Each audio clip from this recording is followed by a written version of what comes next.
Bien, estamos para el programa de Daniel Ballester, El Sonido y la Furia, para la Radio de las Madres de Plaza de Mayo, AM 530, con el periodista, escritor, hombre de radio, programador y productor, y a estas alturas creo que un historiador del rock en general, el señor Alfredo Rosso. ¿Cómo estás, Alfredo? ¿Qué tal? ¿Cómo están todos? Gracias por el convite. Previamente ingresar al mundo del periodismo, ¿cómo te enterabas de los discos que iban surgiendo, de las distintas movidas, de los conciertos? Bueno, era un mundo muy diferente, ¿no? En los años 70 y prácticamente en la Argentina había muy poca literatura de rock, o sea, existía revista Pelo y después revista Mordisco, y yo recibía de Inglaterra publicaciones como el New Musical Express o el Melody Maker, que llegaban a una librería del centro y llegaban con 90 días de atraso, o sea que las noticias siempre tenían 3 meses de antigüedad, pero como eso, digamos, estaba a la altura de lo que sucedía también con los discos, no nos preocupaba demasiado. Y mediante esas publicaciones me empecé a interesar en otro aspecto de la cosa, de la música, en el aspecto de la descripción de los temas, el comentario de los discos, las biografías de los músicos, y decidí que eso era una cosa que me interesaba desarrollar en la Argentina. ¿Qué periodistas había dentro de la New Musical Express o la Melody Maker que te mostraban una forma de transmitir un sentimiento o una sensación? Bueno, algunos nombres no le van a llamar mucho la atención a tus oyentes por el hecho de que es gente que ya está en sus años maduros, ¿no? Ian MacDonald, que hizo un muy buen libro sobre los Beatles hace algunos años, Charles Shaar Murray, Nick Kent, que hizo una gran nota sobre Syd Barrett y sobre Nick Drake, en Estados Unidos Lester Bangs, o sea, gente que... Ahí vienen. Muy bien.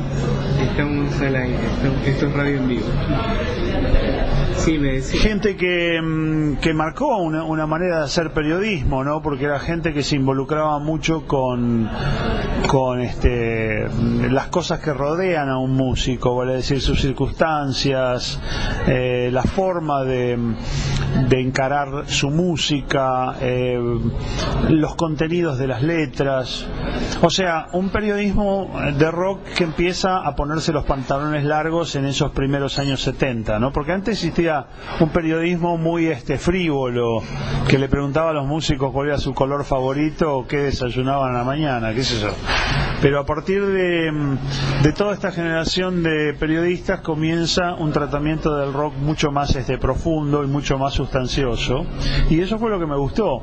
Entonces, en la oportunidad de un viaje que me pagaron mis viejos a Inglaterra a los 20 años, me fui a ofrecer a la revista Mordisco como corresponsal, y a partir de ahí empezó un poco mi trayectoria en este tema que es el periodismo, que yo me especialicé en cierta manera en periodismo de rock, pero siempre me interesaron muchas otras cosas que iban paralelas, ¿no? Es decir, me interesó el aspecto de la contracultura, de esa nueva cultura joven que había alcanzado un alto nivel de involucramiento y de complejidad en los 60s y 70s, y que también tenía un correlato en el teatro de vanguardia, en el cine de vanguardia.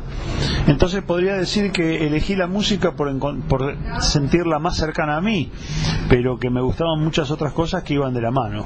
¿Fue en ese momento donde tomaste contacto con, por ejemplo, con la literatura de Jack Kerouac o Allen Ginsberg y todo el mundo de la generación Beat, o vino después?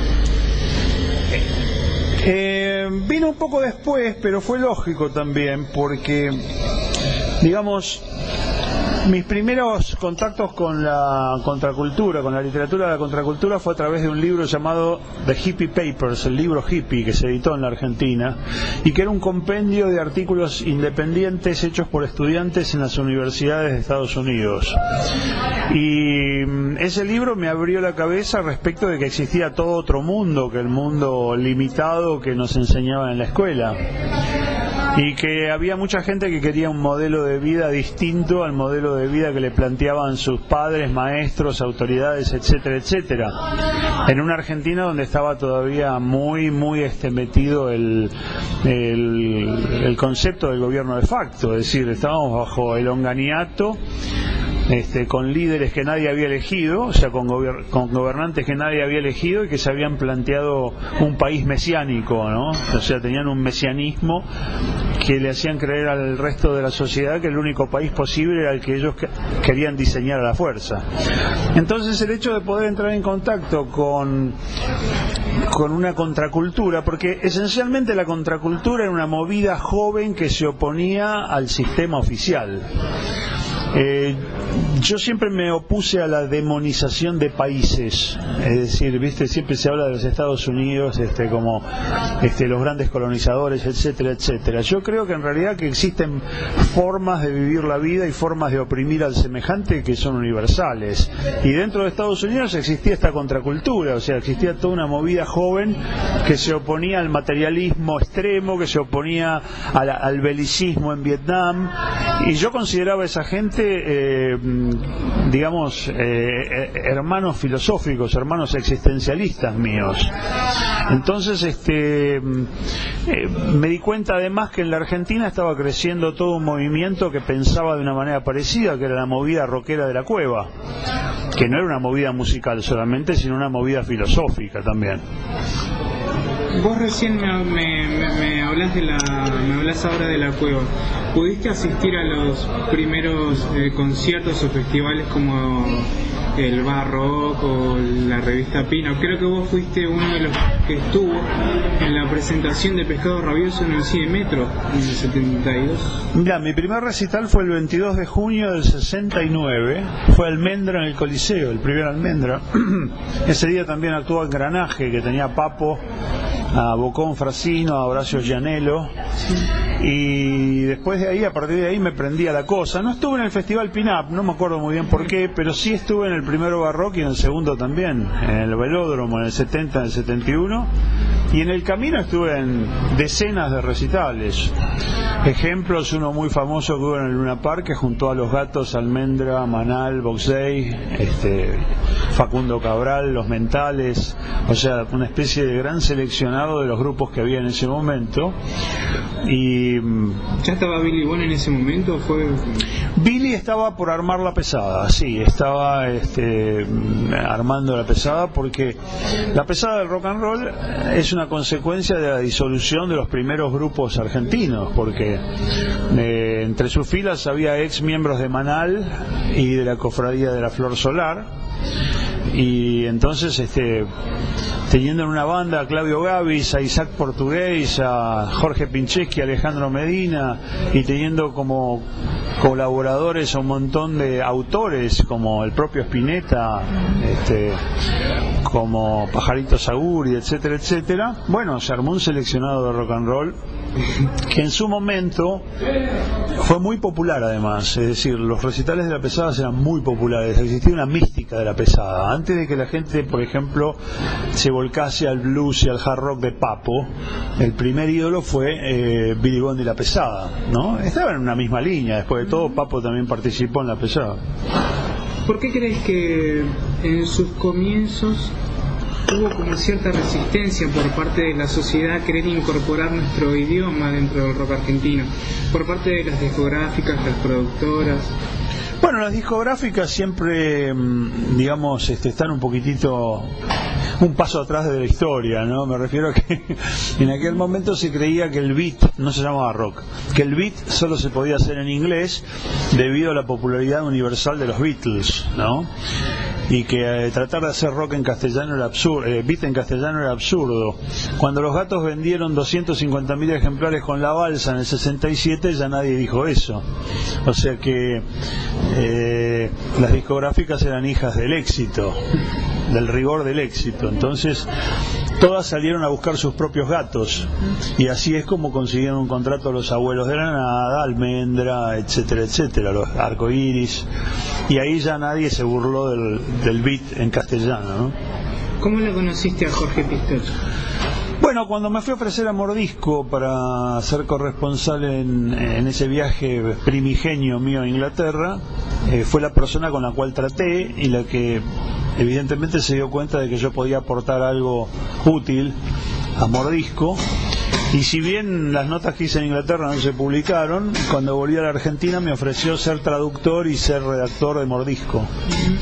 Mordisco ya estaba mal financieramente, pero durante todo el año 75 Jorge desarrolló la visión de Expreso Imaginario, una revista que tuviera una muy buena crónica sobre rock, pero que también se ocupase de temas como la ecología, el cine alternativo, las historietas diferentes a las historietas comunes, historietas contestatarias si querés, fotonovelas muy locas, y que se ocupara también de la poesía y de los escritores que no tenían en ese momento en nuestro país quien hablara de ellos, ¿no? Desde Leopoldo Marechal hasta, qué sé yo, poetas como Pedro Godoy o como historiadores de la música como autóctona como Leda Valladares. Bueno, de todo eso se ocupó Jorge Pistocchi y Pipo Lernud, porque ambos trabajaron palmo a palmo y codo a codo para diseñar la línea editorial de la revista. Una revista que además tuvo notas de Einstein, tuvo notas de Sul Solar, tuvo notas de Atahualpa Yupanqui, es decir, que no era una revista de rock y nada más, sino que tenía un horizonte mucho más amplio. ¿Recordás cuál fue la primera nota que hiciste para el Expreso?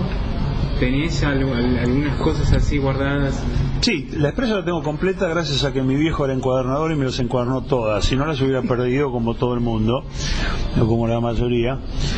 Y lo primero que escribí para Expreso fue una nota que en realidad era una traducción adornada de Syd Barrett, que hice mal en atribuírmela, pero no lo hice de alguna manera, digamos,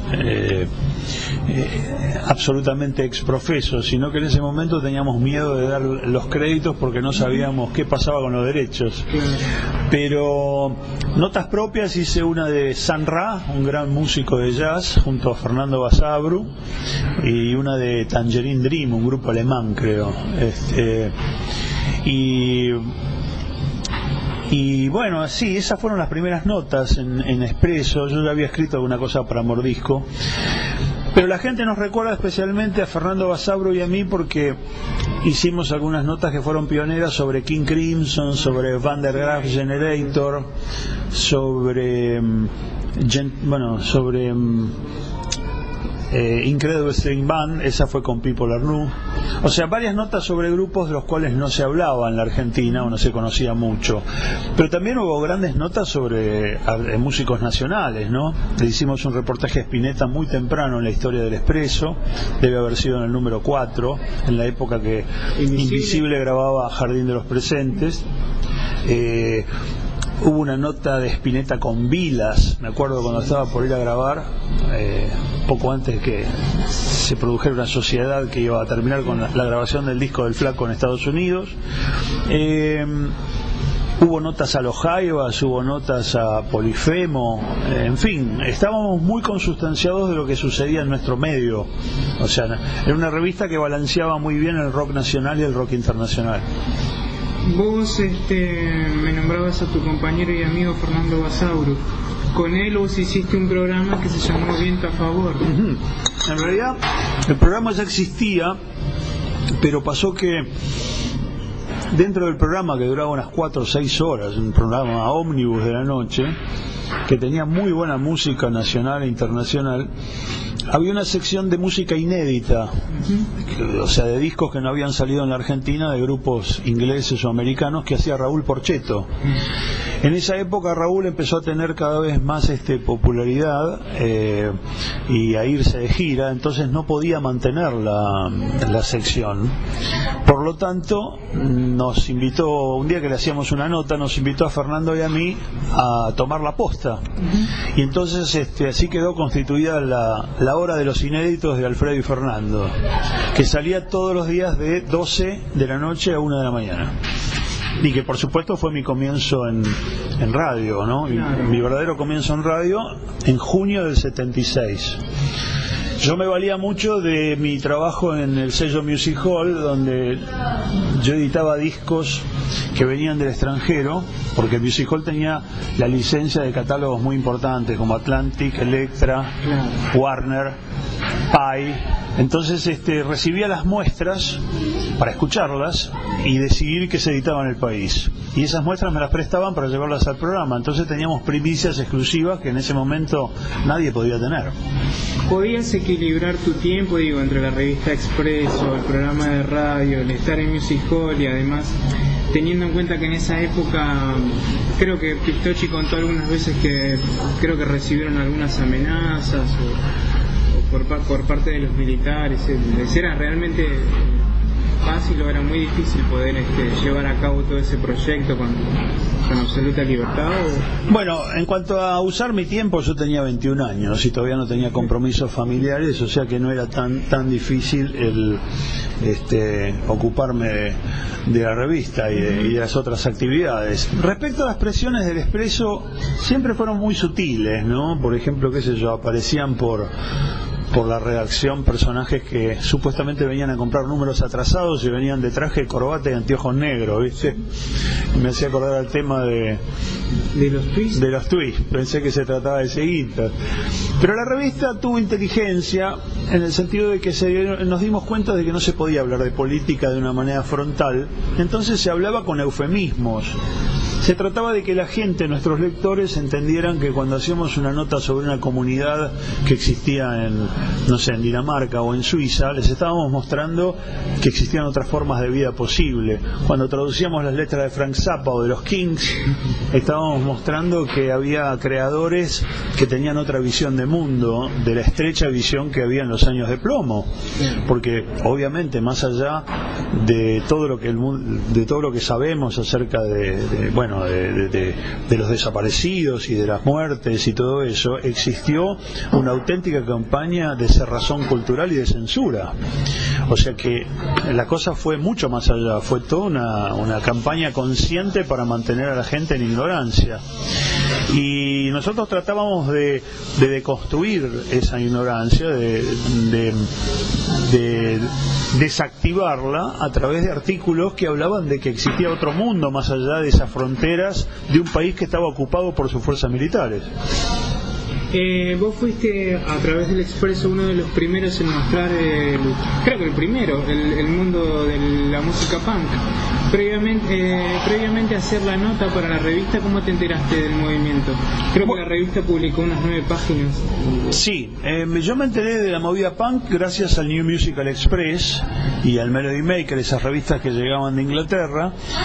Y bueno, me entusiasmó esa cosa iconoclasta del punk, ¿no? Ese intento de tirar abajo las barreras y de tirar abajo los condicionamientos. Me interesó eso más que la música en sí, porque yo siempre fui mucho más devoto de la música que vino después, es decir, del post-punk. Me gusta la gente que corre riesgos, la gente que no se impone limitaciones, y el punk de alguna manera se imponía limitaciones, ¿viste? Porque desconfiaban de todos los que supieran tocar más de 2 o 3 tonos, ¿viste? Claro. Y en realidad eso como bandera de iniciación está ok, pero después el afán natural de la persona es evolucionar. Sí. Y entonces me interesó mucho más el periodo, musicalmente hablando, el periodo post-punk, lo que se da entre el 78 y el 82, XTC, Wire, The Fall, Magazine, todas esas bandas que surgieron gracias a la puerta que abrió el punk, pero que desarrollaron una música mucho más interesante, compleja, original, contestataria.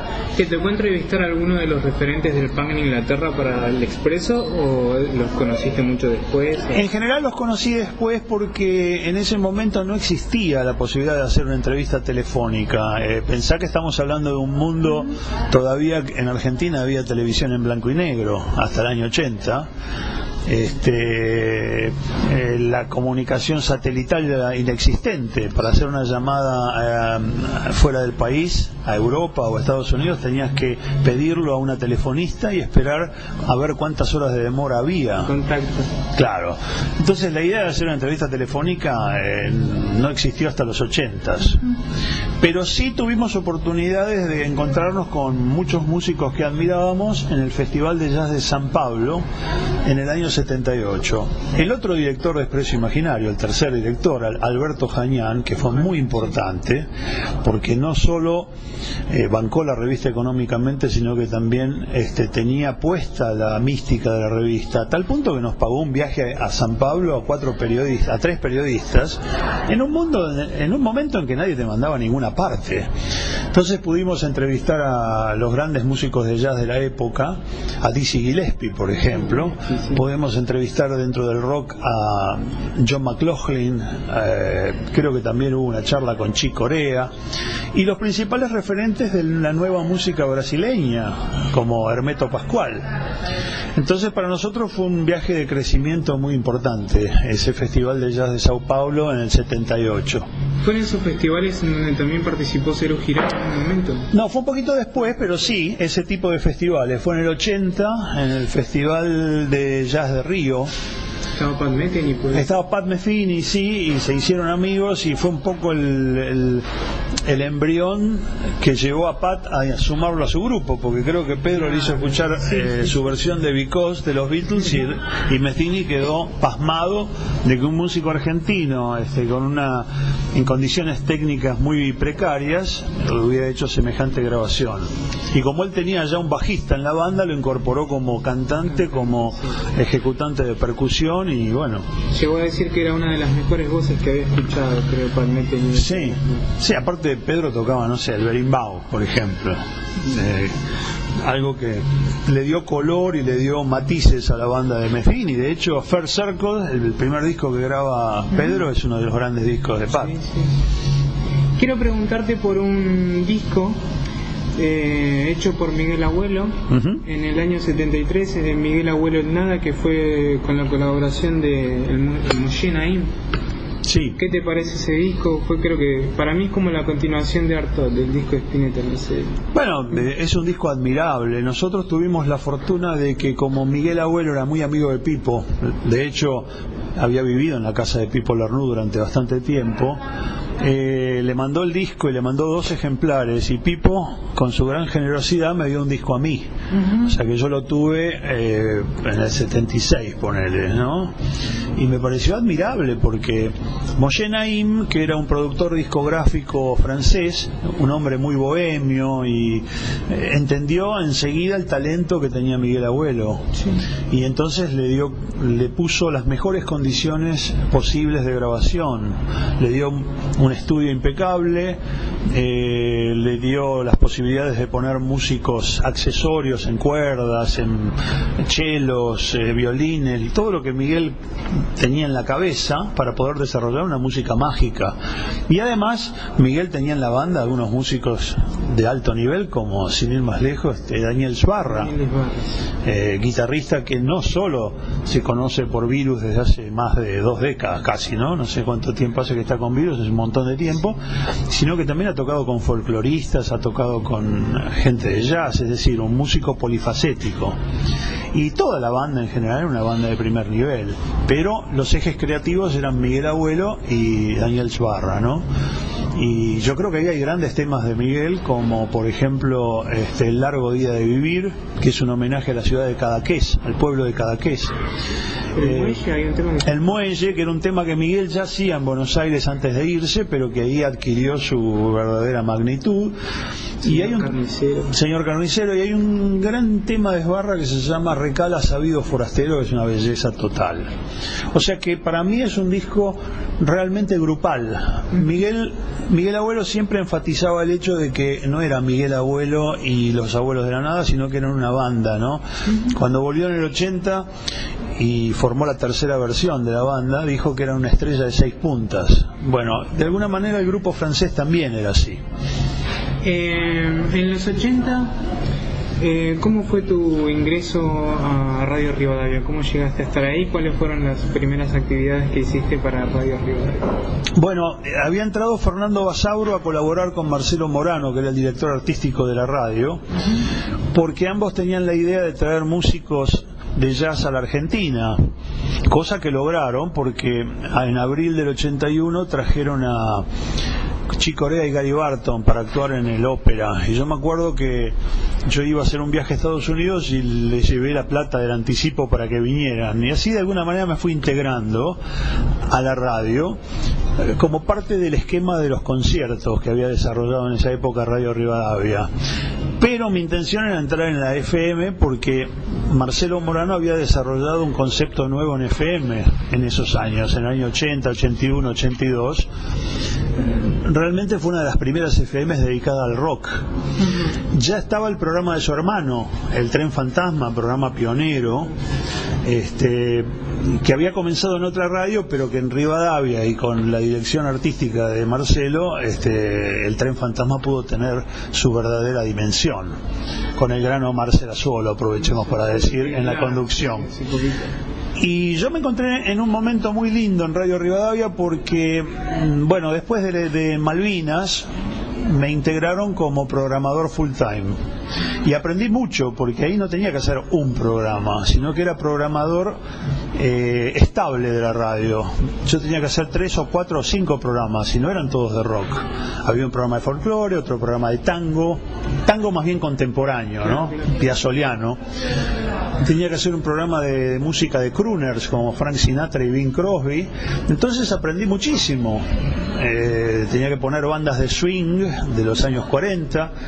Entonces mi espectro de conocimiento musical se amplió muchísimo. Por eso siempre digo que mis años en Rivadavia, que van del 81 al 85, fueron un aprendizaje enorme.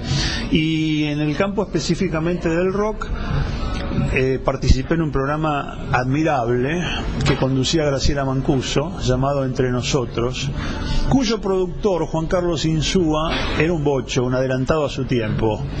Por ejemplo, él diseñó el programa el programa temático semanal. Por ejemplo, una semana lo dedicaba al nuevo periodismo, otra semana a la ciencia ficción, otra semana a la ecología, y a mí me pedía que programara música acorde. Y fue un pionero en conseguir entrevistas telefónicas a personajes que yo nunca soñé que iba a poder tener una nota. Por ejemplo, Ray Bradbury, por ejemplo, Isaac Asimov, esto fue en la semana de ciencia ficción, o Keith Jarrett, el pianista de jazz. Imagínate hacer un phoner, una entrevista telefónica en el año 83, 84 con estos monstruos. Era algo inconcebible. Entonces pienso que esa persona también fue muy importante en mi vida. Hace muchos años que vivo en Sitges, cerca de Barcelona, pero nunca me pude olvidar.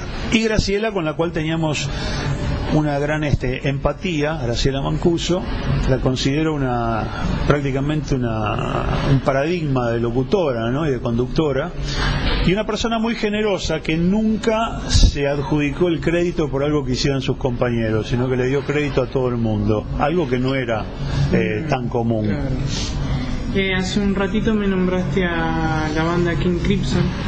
Vos junto a Fernando Basauro le pudiste hacer un reportaje a Robert Fripp que está en tu página El Mundo Rosso. ¿Cómo recordás ese momento? ¿Cómo lo contactaste? Fue la única vez en mi vida que sentí que cuando entraba un músico en una habitación cambiaba la intensidad de la luz. Cuando te dicen si crees en cosas paranormales, fue la única vez en mi vida que tuve una experiencia así extraña. Pero estábamos en una habitación de la calle de la avenida Pueyrredón, casi Las Heras, haciendo una nota. ¿Vino para acá entonces? Sí, fue la visita de él a la Argentina, la primera visita en 93, creo que fue, 92, 93. Y me acuerdo que la nota empieza, antes que le hicieron la primera pregunta, él nos hace una pregunta y dice: si tuvieran que hacerme una sola pregunta, ¿cuál sería? Entonces le preguntamos qué significaba la música para él. Y se tomó un tiempo en contestar, pero me quedó una frase que decía que cuando el alumno está listo, el maestro aparece, refiriéndose a que Claro. Vos podés estudiar música y qué sé yo, pero para desarrollar tu propia idea tenés que estar abierto a muchas cosas, tenés que estar abierto a lo impensado, a lo que no se da de una manera necesariamente natural, a lo impredecible. Él hizo todo un experimento con gente que en ese momento por ahí no tenía mucho conocimiento de música y le puso un nombre que él lo dice en la entrevista, ahora se me va. Bueno, lo que pasa es que él después vino al año siguiente, en el 94, vino en primer término a desarrollar su experiencia como, no sé cómo decirlo, como tutor de guitarras en un seminario que existe en Gándara, y armó entonces una división de los alumnos en varios estadios, los que eran ya músicos avanzados de guitarra, los que eran músicos más o menos, estaban a mitad de camino, y los que no sabían nada, y a todos logró sacarle sonidos, a los que no sabían también. Y lo más interesante es que trajo la técnica Alexander de postura corporal y cómo tomar un instrumento. Claro, cómo sentarse bien, cómo tomar un instrumento. Era como una mezcla de taller de guitarras y filosofía, si querés, ¿no? Muy interesante. Y bueno, fue muy grato verlo, y además descubrí que le gustaban mucho los panqueques con dulce de leche, y en Gándara estaba en el lugar indicado. Junto a Pipo Lernud vos estuviste en Radioactiva. ¿Radioactiva queda en Chile, puede ser? No, Radioactiva era una radio de Núñez. Estaba en Núñez. Empezó en Libertador y Congreso, después se fue a la calle Obligado. Fue una de las primeras radios independientes que tuvo mucho alcance y mucha audiencia. Y ahí hicimos un programa que se llamó La Mano, nombre que después se usó en la revista, pero que no tenía nada que ver en ese momento con la revista, porque la revista no existía.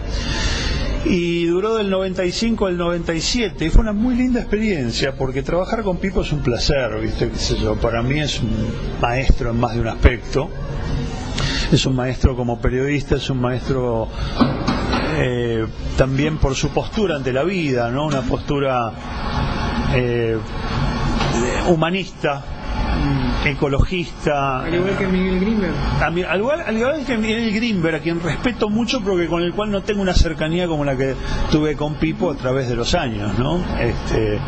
Porque el trabajar en el Expreso fue una experiencia, la verdad, que marca un antes y un después en mi vida. De hecho, fue lo que dirigió mi vida hacia lo que fue hasta hoy. El Expreso me marcó como periodista, me marcó como persona, y además fue toda una tabla de salvación, un salvavidas en una época siniestra, ¿no?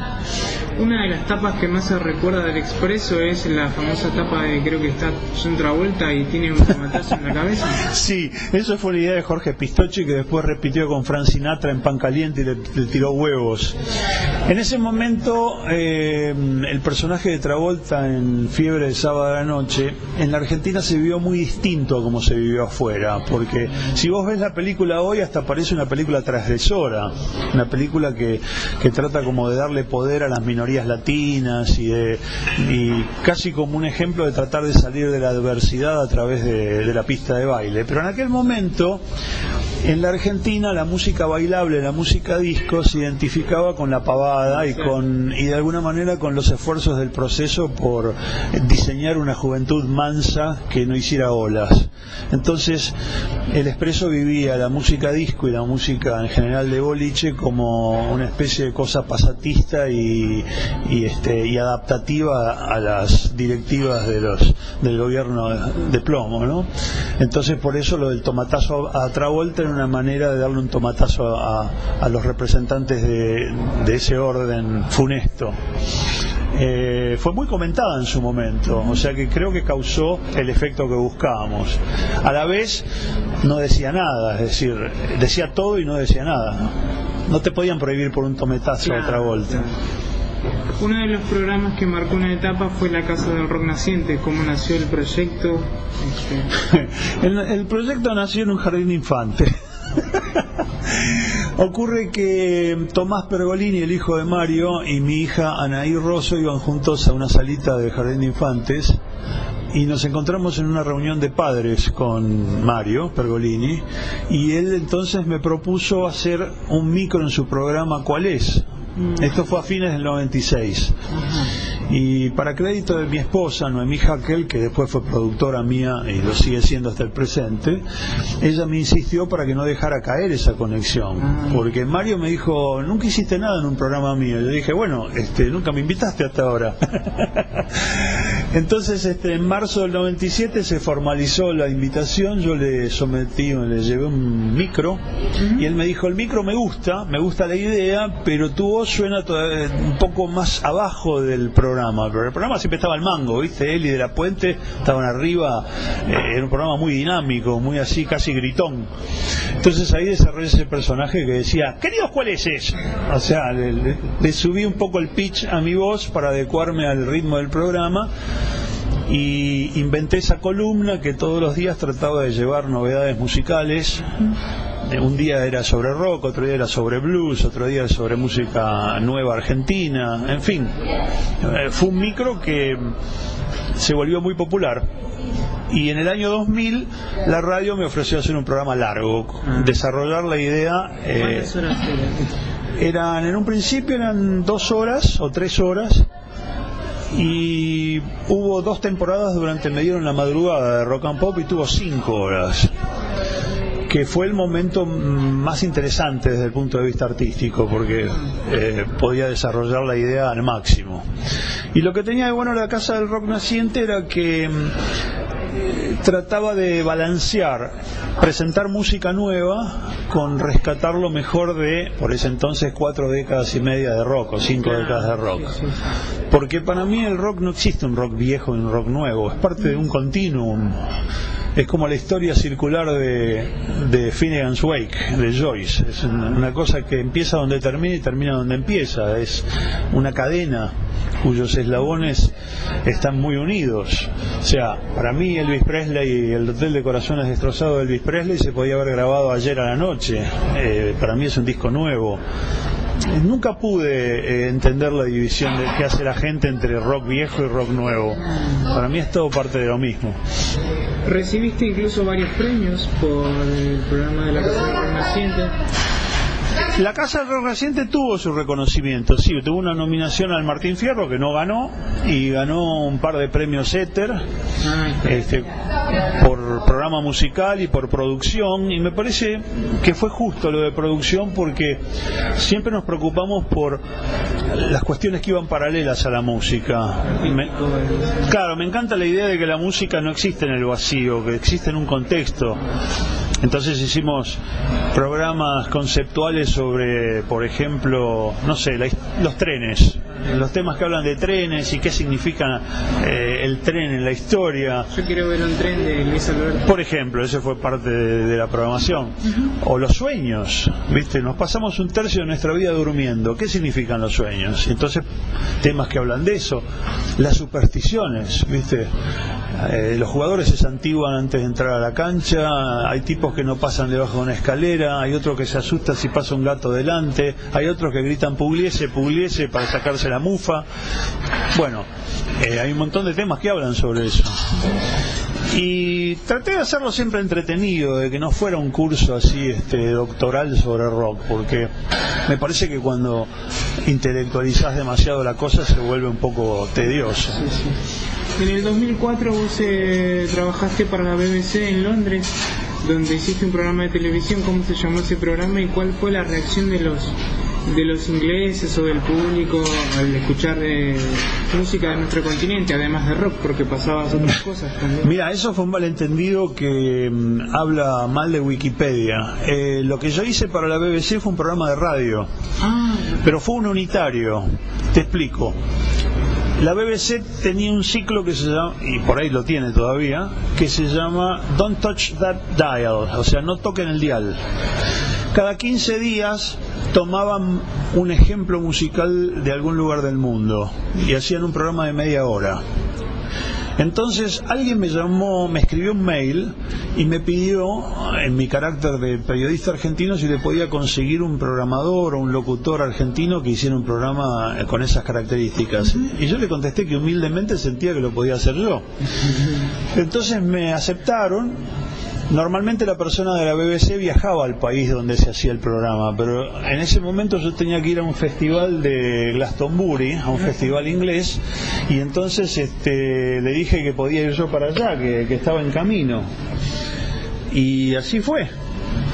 Fui a Inglaterra, al festival de Glastonbury, y cuando estaba en Londres grabé el programa para la BBC. Pero lo más gracioso es que yo les había mandado una lista de temas que podían ser, y dado a mis inclinaciones estaba lleno de rock, y ellos me pidieron que además de rock querían folclore, tango y cumbia. Así que tuve que esforzarme para hacer un programa muy representativo y escribir todo el guión en inglés, que por suerte no fue problema porque manejo bien el idioma. Y se grabó en los estudios de la BBC en el centro de Londres. ¿Y la repercusión en el programa estuviste al tanto? Mirá, por lo menos mis amigos ingleses lo escucharon. Porque además creo que tiene posibilidades de llegar a otros países. Sí, no, se difundía en la cadena mundial de la BBC. Durante toda una semana estaba en podcast. Ya hace 11 años existía el podcast, o sea que eso estuvo en el aire durante una semana para quien lo quisiera escuchar. Potencialmente llegué a todo el planeta. Te digo más, llegó a la Argentina porque una profesora mía de la época del profesorado de inglés, que yo estudié varios años, me dijo: te escuché en la BBC. Para mí fue un orgullo increíble. En este momento estás colaborando para la revista Mavio Rock, en donde estás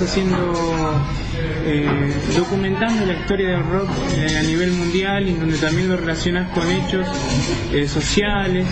Mi pregunta es si no te dan ganas de hacer un libro contando el comienzo de la historia del rock. Tendrías que hacer varios tomos. Mirá, yo en realidad tengo un libro planeado. Hasta ahora en mi vida he hecho un solo libro en colaboración con mi esposa, Noemí Hackel, y con el polaco Scalerandi en las ilustraciones, sobre Bob Marley, que me lo encargó otro pionero del periodismo de acá, Juan Carlos Kramer, para la serie esa para principiantes, ¿no?